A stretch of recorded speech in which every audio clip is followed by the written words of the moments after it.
everybody. My name is Kelly Higgins. I am the Executive Director for the Autism Community Connection. Thank you for joining us today.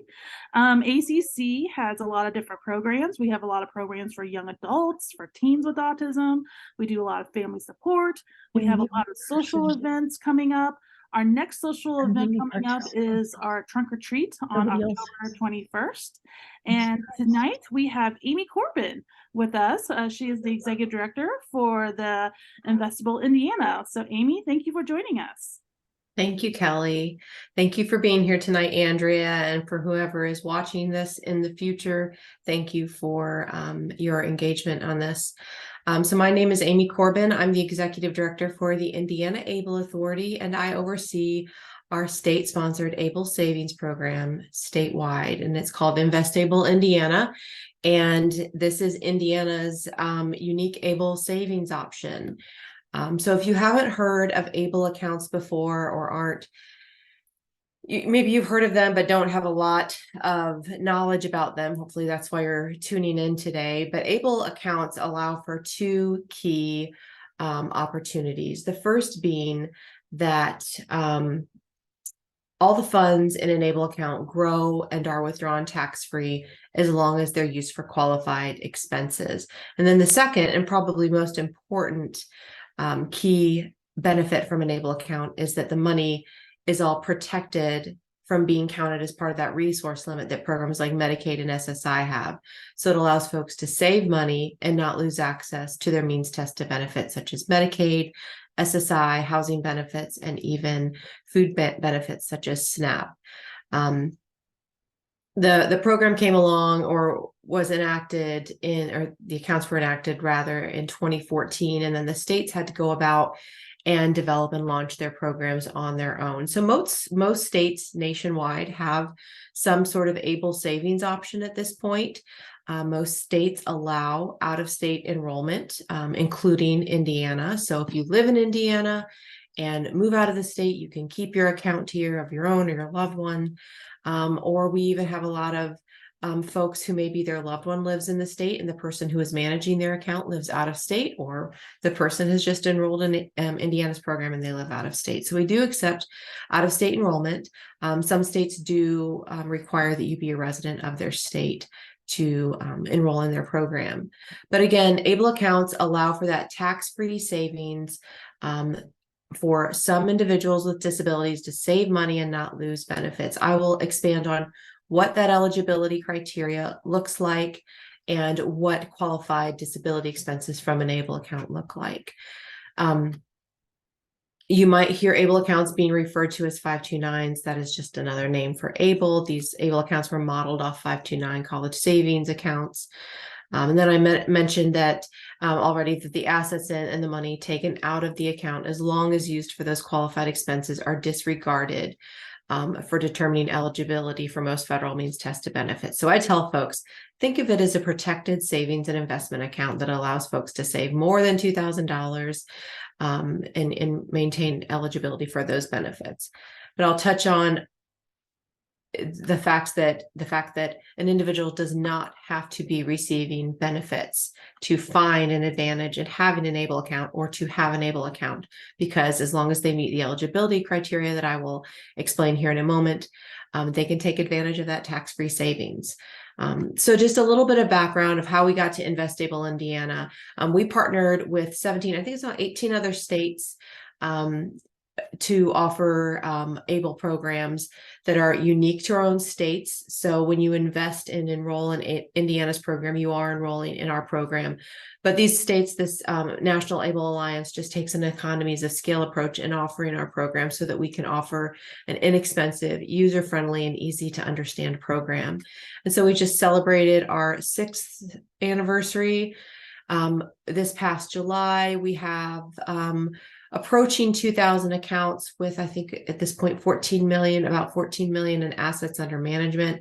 Our average account balance hovers between $8,500 and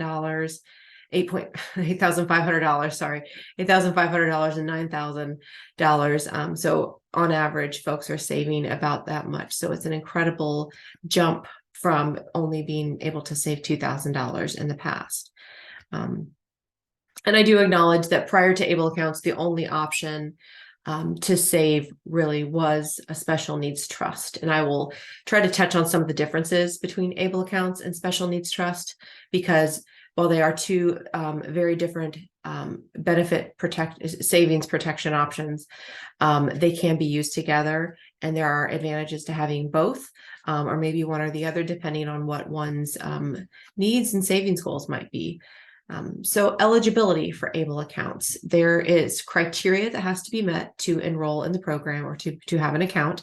And presently, the individual must have experienced their onset of disability prior to the age of 26. And if they are entitled to either SSI or SSDI, or are able to self-certify that they have a similarly severe disability, they are eligible for an ABLE account. Given the community that we're talking to tonight, the autism community, all of our kiddos, all of our friends and family who are on the spectrum would be ABLE eligible, because that obviously is a diagnosis, or an onset of that diagnosis would have occurred prior to the age of 26. But very exciting news, beginning January 1st, 2026, that age of onset for ABLE eligibility is going to increase to 46 years old. So we're going to see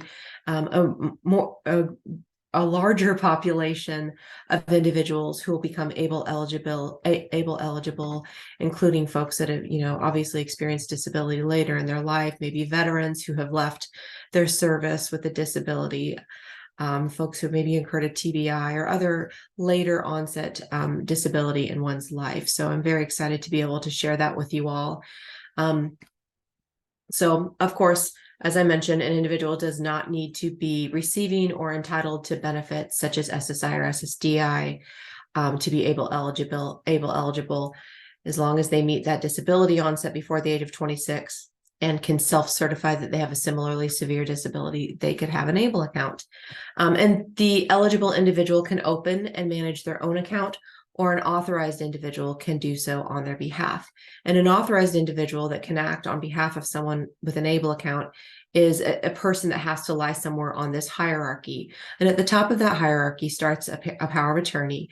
If no power of attorney is available or willing to manage the account, then the next step down on the hierarchy would be a guardian, proceeding to a spouse, a parent, a sibling, a grandparent, or even a Social Security representative payee can open and manage an ABLE account on behalf of an eligible individual.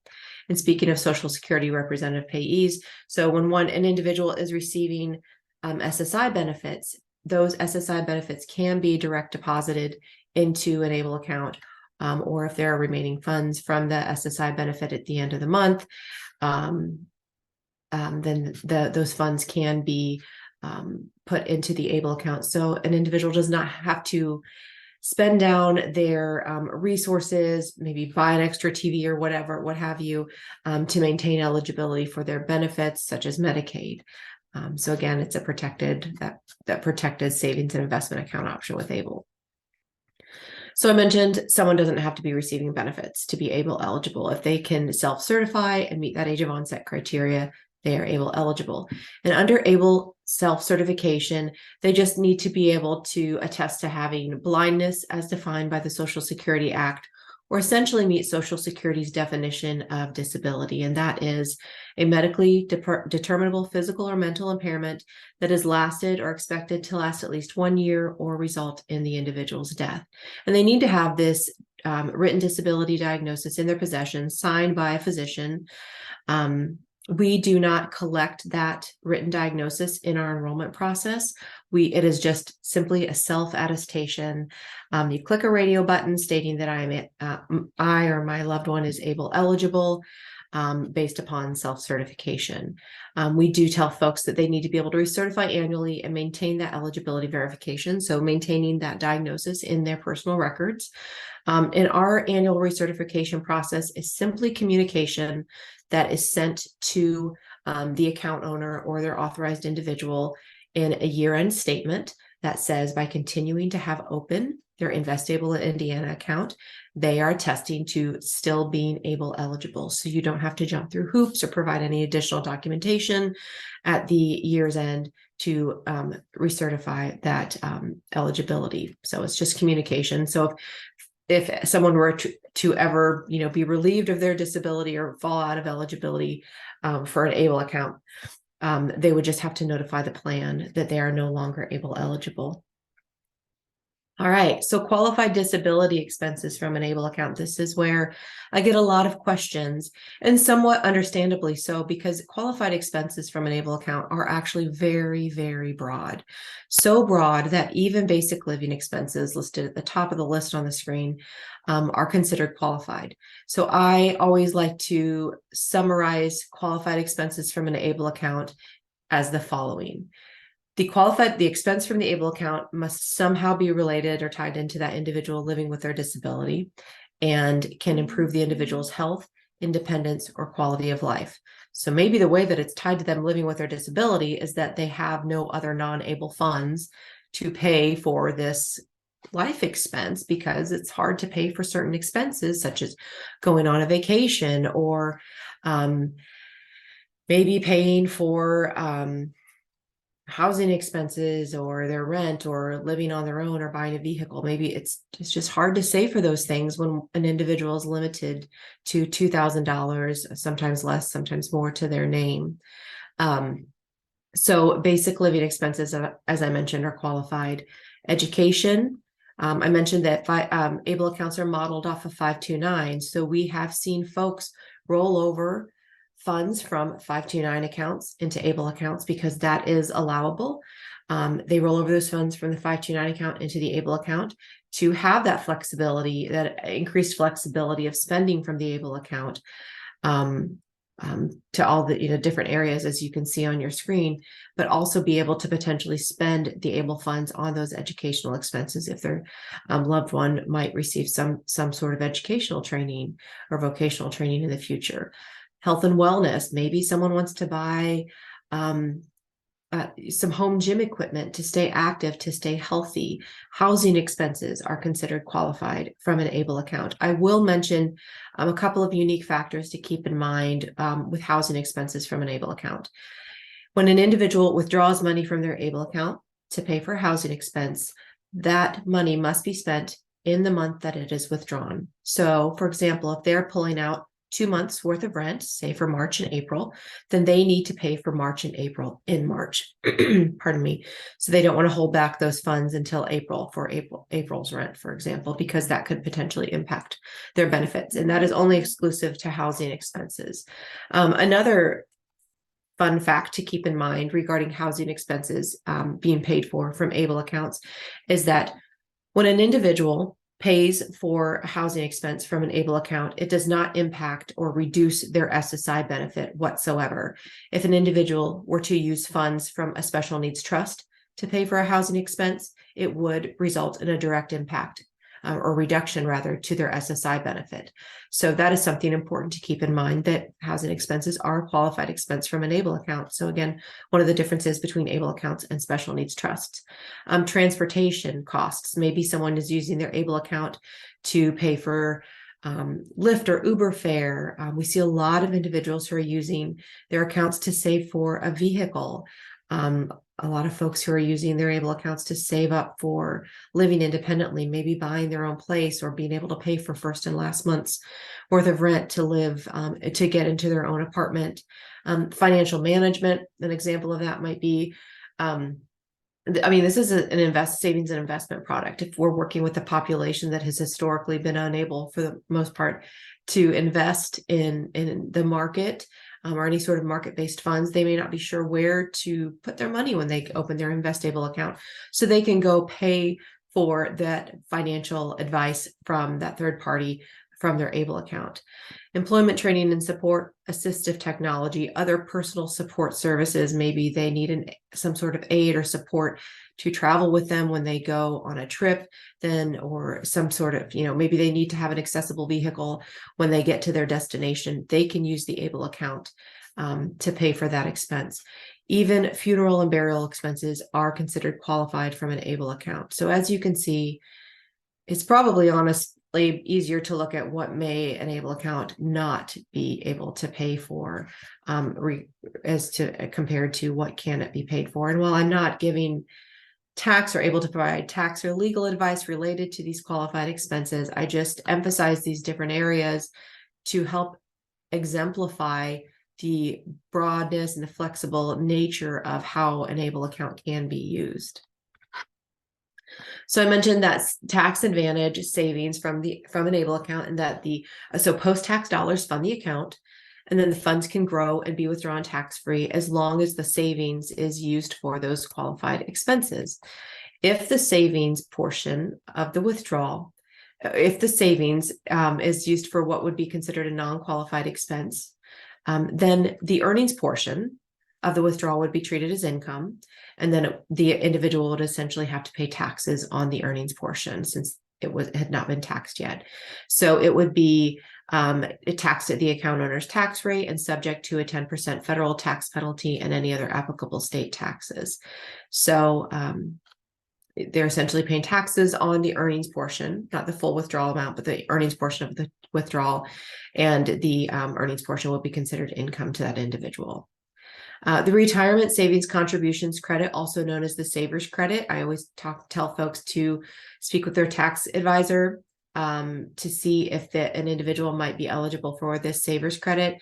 It is, to my best ability in explaining it, for lower income earners who aren't participating in any sort of retirement savings program or retirement savings program, and are instead contributing into their ABLE account.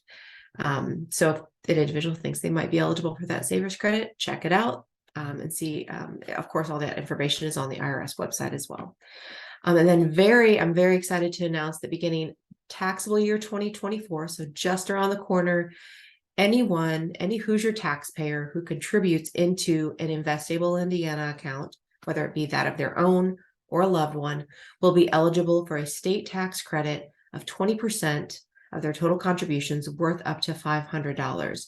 So when you file your taxes for 2024 and 2025, of course, you will be able to claim that state tax credit of 20% of your total contributions, worth up to $500. So maybe we have an account owner who has contributed into their own account. Maybe we have family members, friends, parents, grandparents contributing into the account. They will all be eligible for that state tax credit. Yes, Kelly, I'm very excited about that. So I'm trying to sort of really blast the horn on that. So please feel free to share, because like I said, it is just around the corner. We'll do some sort of press release to get the word out there, but it's similar to our 529 program.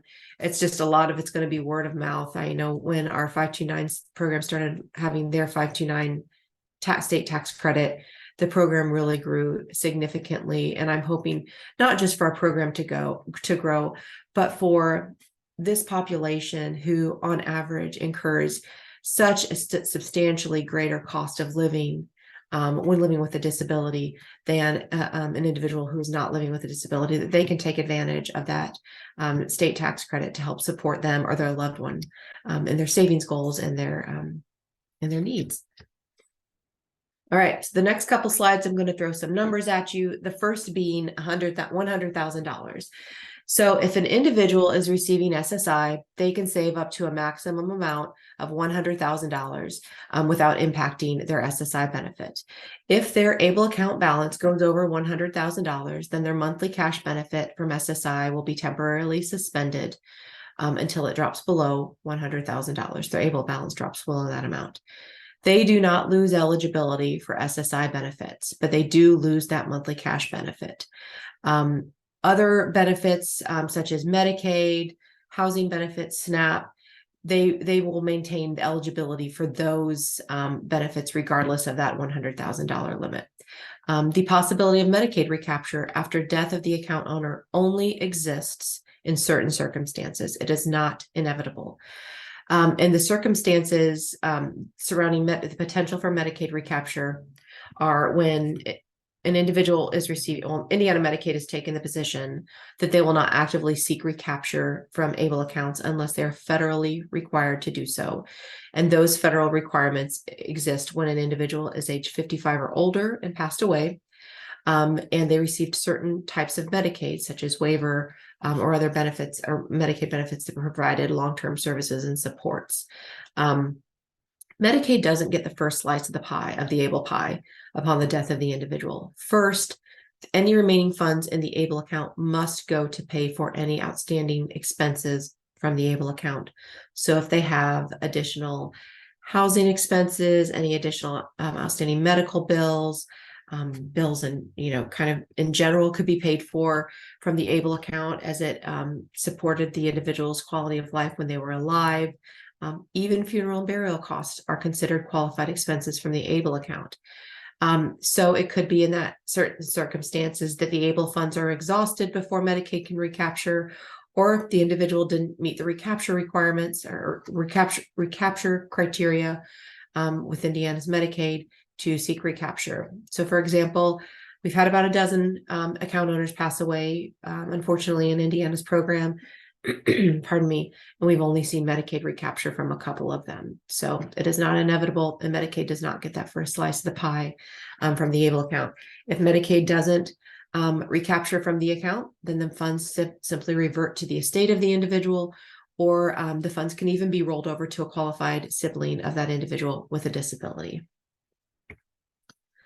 So only one ABLE account per owner is allowed, but anyone can contribute into the individual's ABLE account. So with INvestABLE Indiana, we have a UGift feature that is a safe and secure online gifting platform that allows for third parties to directly contribute into their loved one's INvestABLE account. So think of it as crowdsourcing or crowdfunding your INvestABLE account. So if your kiddo has birthday coming up, graduation, holiday, special occasion, what have you, and you're like, they don't need any more toys, or I don't want to gift money directly to them for fear of it impacting their benefits, or they don't need anything else, then in lieu of gifts, please consider gifting into their INvestABLE account to help them save for their future.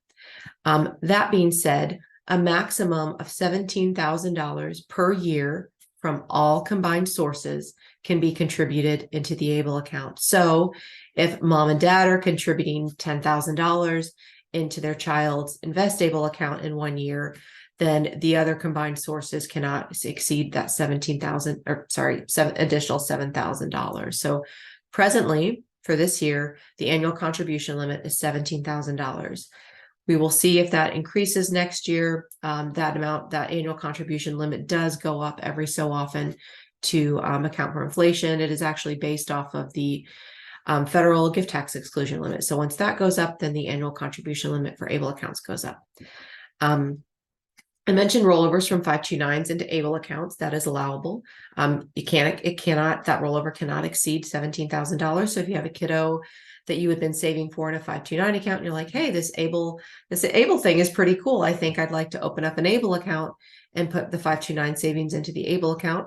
First, I always tell folks to check with a tax professional to see if there's any tax implications in regards to the rollovers, specifically given Indiana's tax credit for 529 contributions. But that rollover from the 529 into the ABLE account cannot exceed $17,000. And also looking at that, we're approaching the end of the year. If you think, I really want, I want to open up an ABLE account for my loved one, for my kiddo. It's approaching the end of the year. I'm going to put $17,000 in now. Maybe you're rolling it over from a 529, or you have that amount of money to contribute into their ABLE account. At this point in the year, that annual contribution limit starts new at the start of the year. So they could potentially put $17,000 in the ABLE account in December, and then starting January 1st of the following year, that annual contribution limit would be renewed, so to speak. So I mentioned the aggregate savings limit for SSI beneficiaries is $100,000 in the ABLE account. If an individual is not receiving SSI in INvestABLE, they can save up to $450,000 in their INvestABLE account. An individual who is working and has earned income and who is not participating in an employer's sponsored retirement program can contribute above and beyond $17,000 from their earned income. And the additional amount that they can contribute over $17,000 from their earnings is the lesser of the following, and that is either their federal or their annual gross income or their federal poverty level. So the federal poverty level for an individual for the previous years, how those numbers work, is $13,590. And so that would be the maximum additional contribution that could be contributed under an individual's able to work participation in 2023. So best way to summarize able to work is if they're working, not participating in another type of retirement program, and are instead contributing into their ABLE account, they can contribute more than $17,000 per year. And they can even, whether it's the account owner who's working and contributing into their INvestABLE account, or mom, dad, grandparent, whoever loved one, sibling is working, and they want to direct deposit $25 out of every paycheck into their loved one's ABLE account, they can do that. We allow for direct deposit from earnings, and we allow. I'll explain on some of the functionality here of the account here in a little bit, but direct deposit is possible from earnings as well. So we do understand that investing can be confusing, but we've tried to make it as simple as possible and also offer an array or variety of different investment options within our program. So we have 6 investment options that range from more conservative options to more aggressive options, depending upon what one's risk tolerance might be and how they would like to potentially see their money grow over time. They can invest in any of those 6 investment options. And then we also have a 7th option that is a checking option. It comes with a debit card and allows for that FDIC insured component and that 100% cash-based component within our program. So we see about 30% of our account owners utilizing the checking option in some capacity. Maybe they put, this is just an example, I'm not providing any sort of investment advice, but if they wanted to put 50% of their investment into the checking option and 50% into the conservative option to have that possibility to experience growth on their investments, they can absolutely do that. In our enrollment process, they will be walked through, they will be walked through the different steps that include where you would like to allocate your investments. If you want to put 20% here, 20% there, 10% here, you can sort of diversify your investments amongst the different options. They are a mixture of mutual funds and ETFs, so relatively low risk investments. These are set portfolios, so you're not actively managing, so to speak, the investments, but you can go in and change an investment option up to 2 times per year. That is a federal requirement. Our checking option, we do partner with Fifth Third Bank with that option. That being said, an individual does not go to a physical location, be it Fifth Third or a financial advisor, to open an InvestABLE account. While they can go get some guidance, the account owner or the authorized individual is the one who goes through the enrollment process and opens the account. There is no physical location that an individual goes to open an account. It can all be done online, or you can print off and mail in an application. We can even mail you an application. They could take an investment from any withdrawal rather from any investment option at any time. There is no limit to withdrawals, disbursements, even contributions per year. You can, like I said, make direct deposits into an ABLE account on a monthly basis, be it from your personal checking or earnings rather. You can link a personal checking or savings account to your InvestABLE account to make that automatic transfer on a regular basis if you would like to do that even. It is just a minimum of $25 to open an account. There are certain fees associated. Oh, let me hop back to that $25 minimum. I will say for individuals who are on Anthem's Hoosier Care Connect Medicaid, Anthem is offering a free $25 contribution into their members, Hoosier Care Connect members' InvestABLE account at this time. So if the individual is on Hoosier Care Connect Anthem Medicaid, they can get $25 for free to go into their InvestABLE account, and that would cover that initial $25. The fees associated with the INvestABLE program are low asset-based fees, a low annual account maintenance fee, and then there's a checking option fee as well.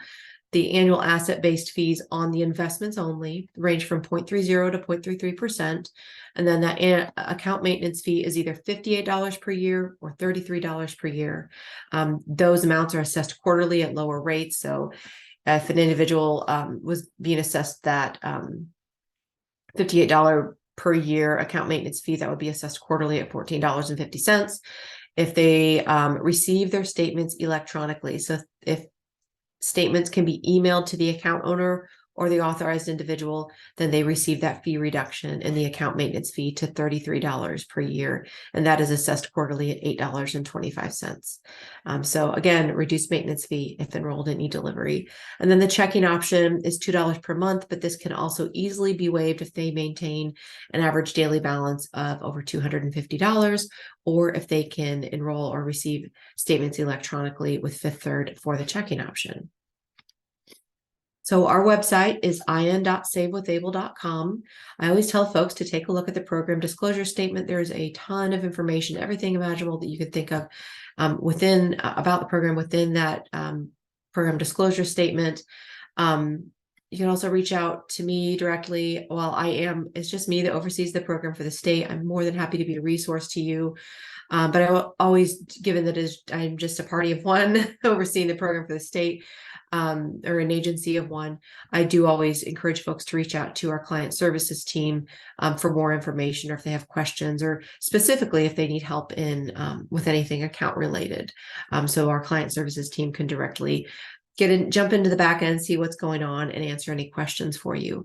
But in those initial steps in opening the account, I mentioned that they will be walked through the enrollment process. The first question is they're going to be asked, who is opening this account? Is it the account owner or the authorized individual?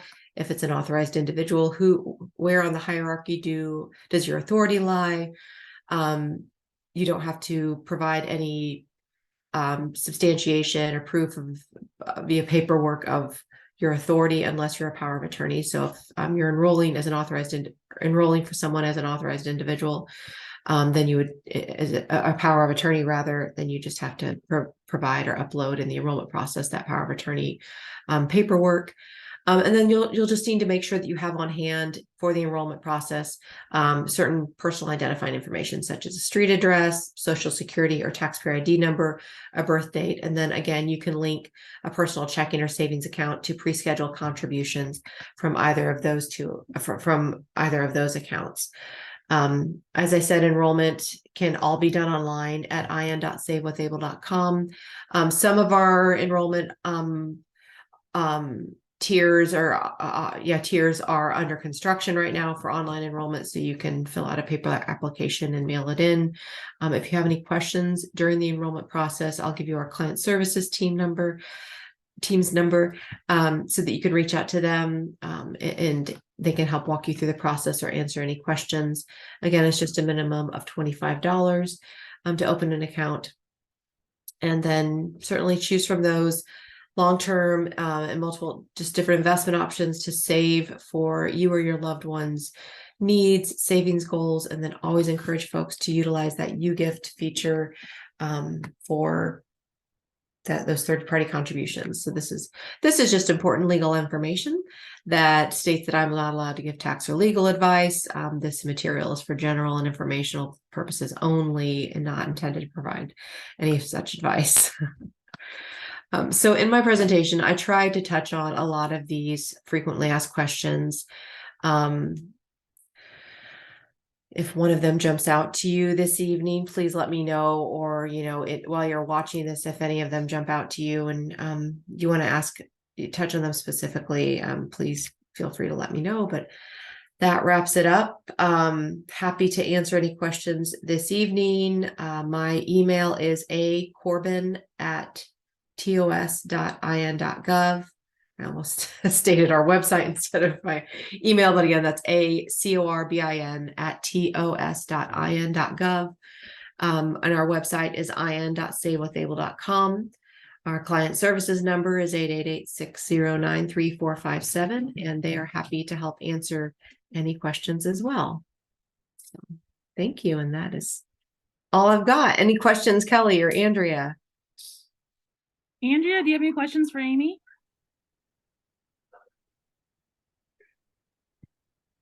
Yes, I do. Can you hear me?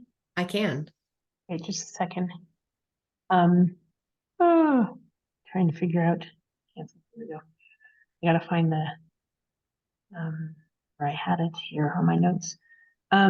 So the most that can go into an account is 17,000. So like you can't put like your parents can't put like their will going into the ABLE account, right? So if they do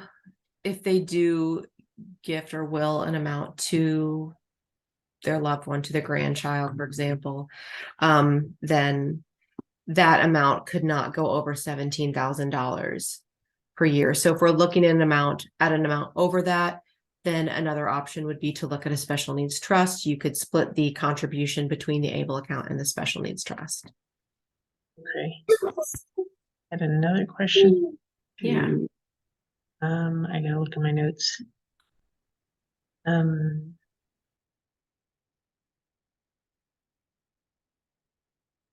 Okay, on the where you had the fees, so you got the 0.30 to 0.33 annual fee, like plus the account maintenance fees on the like where it says low cost investments.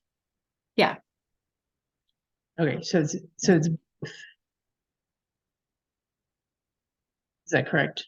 Yeah. So the asset-based fees on the investments are 0.30 to 0.33%.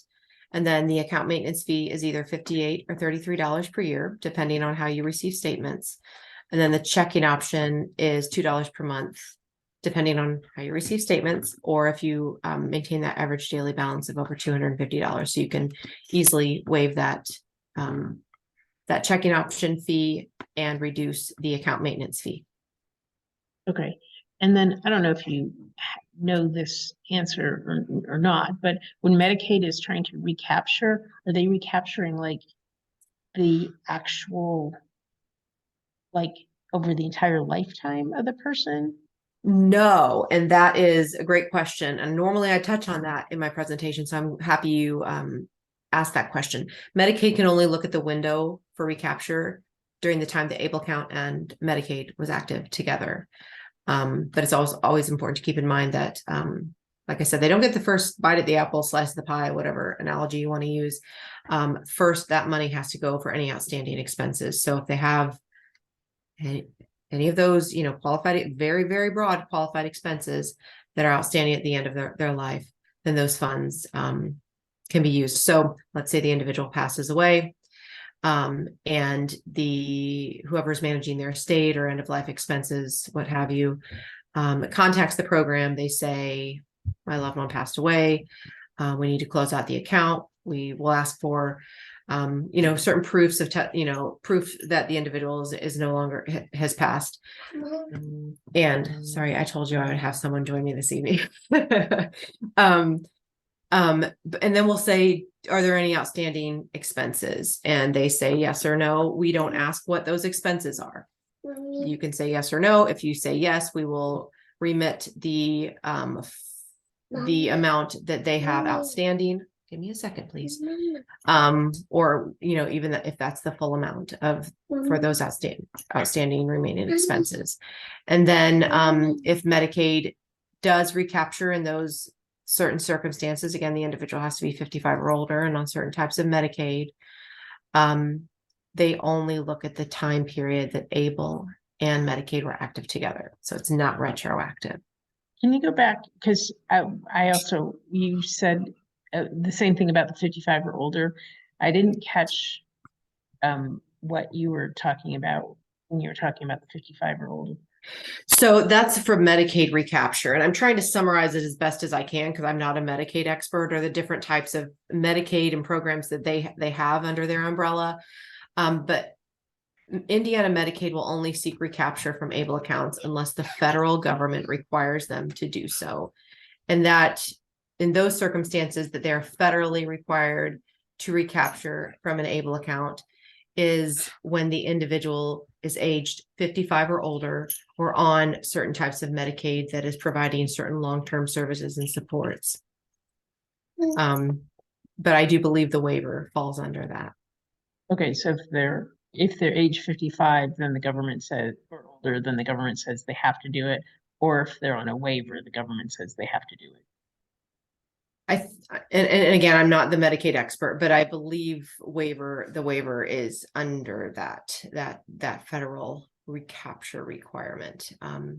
For specific questions about what those federal guidance is, I always encourage folks to reach out to Medicaid. Just again, because I am not an expert on Medicaid or a benefits expert for that matter. Okay. They're great questions.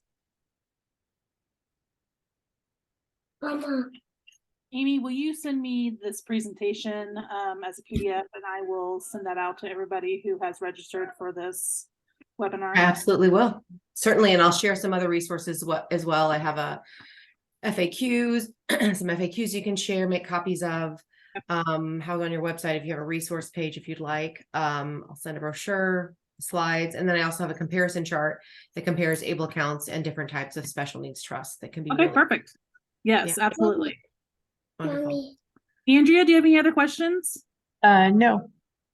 All right. Thank you so much for joining us tonight. We really appreciate it. You're welcome. Oh, Thank you. Thank you you're for being welcome. here, Andrea. Yes. I do have a quick little suggestion. When my kids were little, I used to tell them, well, you can interrupt me if you're bleeding or if the house is on fire, or it's like, Trust me, I have tried everything. Yeah. With this, but this one was 2 during the height of COVID, in the midst of everything. And so it's just like a natural barging in, no regard for anything. Is very happy to be like involved in what's going on. But Right, yes. It's your little advocate. Bucket of That's candy. okay. Thank you, though. Well, thanks again, Amy. You're welcome. Thank you, and take care. Thank you.